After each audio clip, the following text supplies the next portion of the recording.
Welcome to NWA Vet Presents. Today we will talk about Vietnam veterans and Agent Orange. There are certain diseases which are considered presumptive for Agent Orange.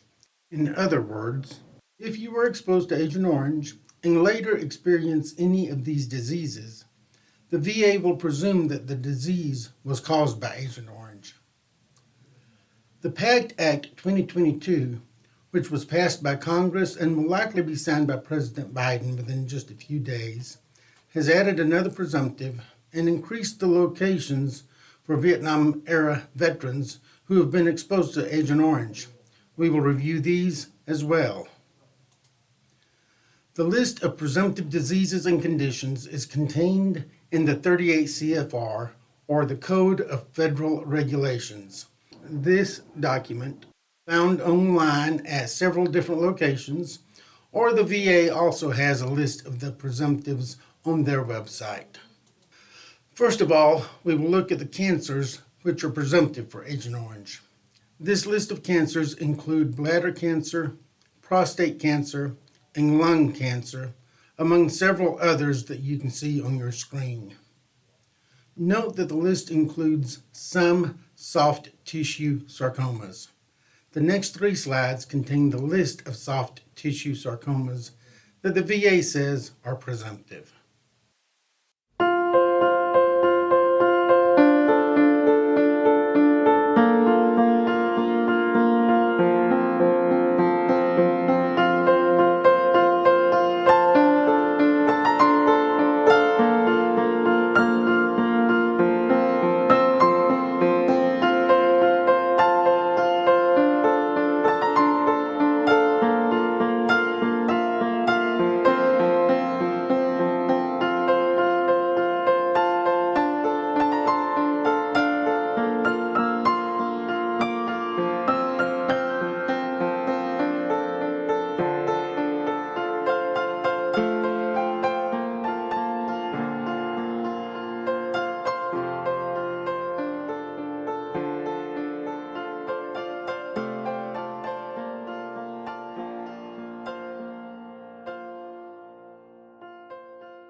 This is a list of the other diseases which are considered presumptive for Agent Orange.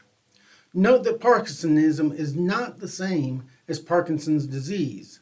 The VA added this last year because some veterans were showing some of the signs of Parkinson's, but not all of them. So they added Parkinson's-like symptoms for Parkinsonism.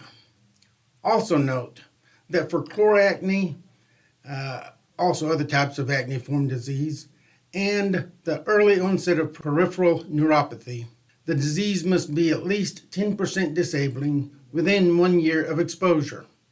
Also note that diabetes often leads to peripheral neuropathy with age. These are not mutually exclusive possibilities.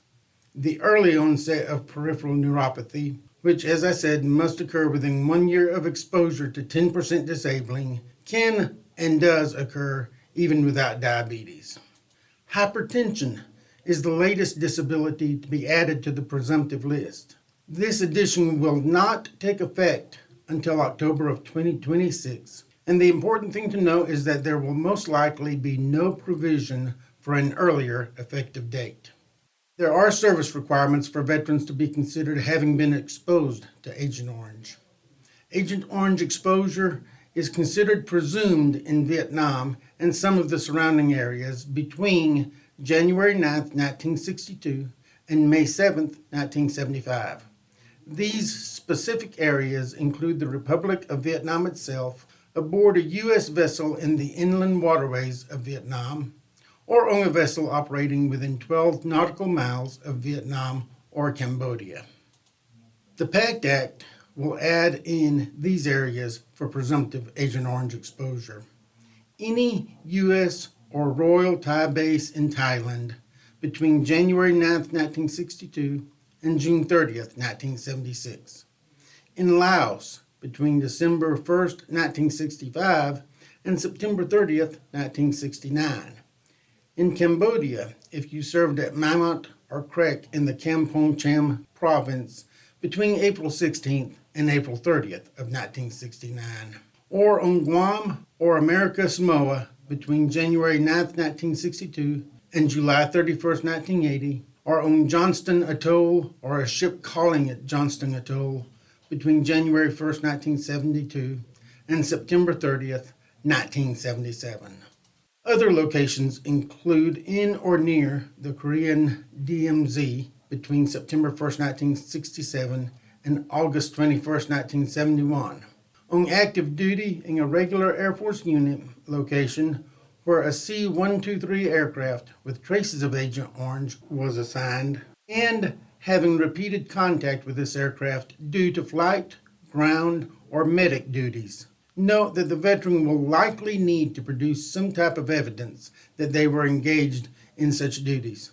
And if a veteran were involved in transporting, testing, storing, or other use of Agent Orange, again, the veteran will likely need some type of evidence to show they were engaged in these activities in order to be considered having been exposed to Agent Orange.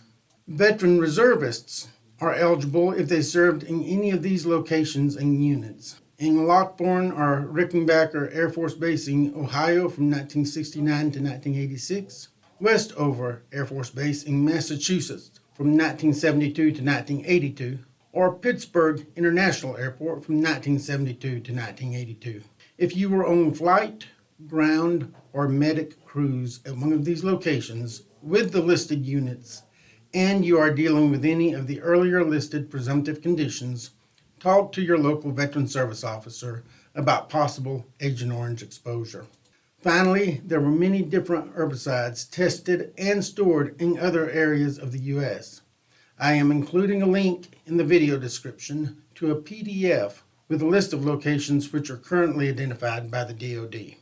If you believe you're suffering from any of the listed presumptives, and you were present at one of the listed locations in the correct time frame, contact your local Veteran Service Officer for assistance in filing a claim. I hope this presentation has been helpful. Please find us online at nwavet.org and on Facebook at facebook.com/nwavet. You can also email us at info@nwavet.org. If these videos are helpful, please take a moment to subscribe so you will know when a new video comes out. As always, thank you for watching and watch out for each other. NWA Vet